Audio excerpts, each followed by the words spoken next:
नित्यानन्दकरी वराभयकरी सौन्दर्यरत्नाकरी निर्धूताखिल पापनाशनकरी प्रत्यक्ष माहेश्वरी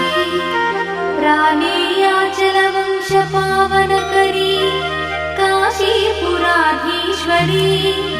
भिक्षां देहि कृपावलम्बनकरी माता अन्नपूर्णेश्वरी माता अन्नपूर्णेश्वरी नानारत्नविचित्रभूषणकरी